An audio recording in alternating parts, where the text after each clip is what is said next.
My family that left me on the streets at 16, now wants to apologize and make up for lost time 30 years later. So, I lost my mom when I was 12 to breast cancer. So that just left me and my dad. It was a tough time, but we got through it together. When I was 14, my dad met and married my stepmom Ashley, who brought with her my stepbrother Mark, 14, and stepsister Emily, 12. I got along with Ashley and Emily really well, but Mark, not so much. He and I were always getting into arguments and fights. I was always told by my dad to give Mark a break because he's been the man of his house for a while. So this is all new.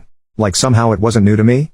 Anyways, when I was 15, I met a girl at school named Lisa and we started dating. As much as one can date at 15. However, Mark apparently had a crush on her and was mad that I asked her out. He started a fight over it, in which my dad had to intervene once again. And somehow I again was made out to be the bad guy. One day after my 16th birthday, my stepmom was putting away my laundry and started yelling. Which was awkward because my girlfriend Lisa was there. We all ran thinking the worst. When we got to my room, my stepmom was holding several pairs of my sister's underwear yelling at me, asking why they're in my drawer. I had no answer as I'd never seen them before. Of course no one believed me, no matter how much protesting I did. Then Mark piped up saying he always caught me staring at his sister and he thought it was creepy. He even said he caught me once saying I wish I could marry her. Obviously lying, but that was all it took. Lisa slapped me and called me a perv and told me we were done and walked out. My dad grabbed me by the arm and threw me out of the house, yelling at me that he wasn't gonna put his daughter at risk from a perv. Not the word he used, but you get it. I banged on the door to be let in, crying and telling them it was all lies told by Mark. My dad, apparently had enough. I heard the locks. He opened the door and shoved me to the ground and told me to get lost.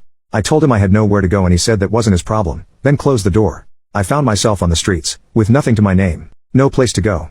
I tried calling my dad's parents but he had already called them and they told me they won't help a perv. My mom's parents passed away before I was born.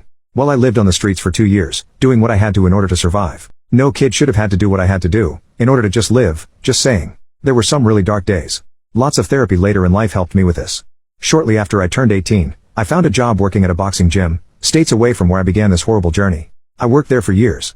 Learned the sport, never gonna beat Mike Tyson, but was good at the sport, which helped me with my hate and anger. Then one day I met a new girl, a 20 female, at the cafe down the street from the gym. At this point I was 35, I know, huge age gap, but we just clicked. I don't believe in fate, or soulmates or anything like that, but if there is such a thing, we had it.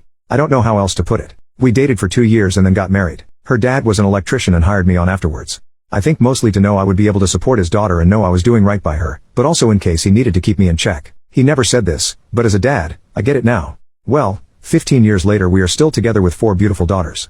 I just passed my master's license as an electrician. Thanks to my wife for pushing me to get my GED. She has been my rock, my cheerleader, my overall support through all of this, and I can't tell her enough how much she changed my life and how much I love her. Anyways, sorry for the tangent. So just this last weekend, I received an email from my stepsister. Not sure how she got my email address, but I know it isn't hard via the internet, not like I've been hiding. Mind you, I'm now pushing 50, so it's been 30 plus years since I've heard from any of them. It was a long email. Not gonna give you all of it, but the meat of it is, they now know what really happened. Mark, I guess, was busy drinking with his buddies on Friday and somehow my name was mentioned. Mark, I guess, started bragging how he set me up and took my girl. Yup, Mark and Lisa got together and got married, all those years ago. They were all laughing hoping I passed away on the streets. Bunch of rude and vile stuff. Guess he forgot Lisa was there and she heard it all. So she called my stepsister to let her know, and so Emily spent all weekend trying to find me. Like I said, the email was long. Short of it is, they want to apologize face to face, although it was already said in the email multiple times, and want to make up for lost time. I'm however indifferent to the idea. Like, I have no ill feelings towards her. She obviously was young and had no real say in the matter. But with lots and lots of therapy, I learned to let go of that hate and anger and to let go of them. As well, with all the love I receive from my wife, kids and in-laws, it's all I really need. I'm of the idea of just deleting the email and moving on like nothing happened. My wife thinks I should at least respond, even if to say something snarky like, thanks for finally believing me, only took over 30 years. Did I mention my wife has a mean/petty streak to her? Lol. She's awesome. Guess I'm not asking for advice, just wanted to share my story.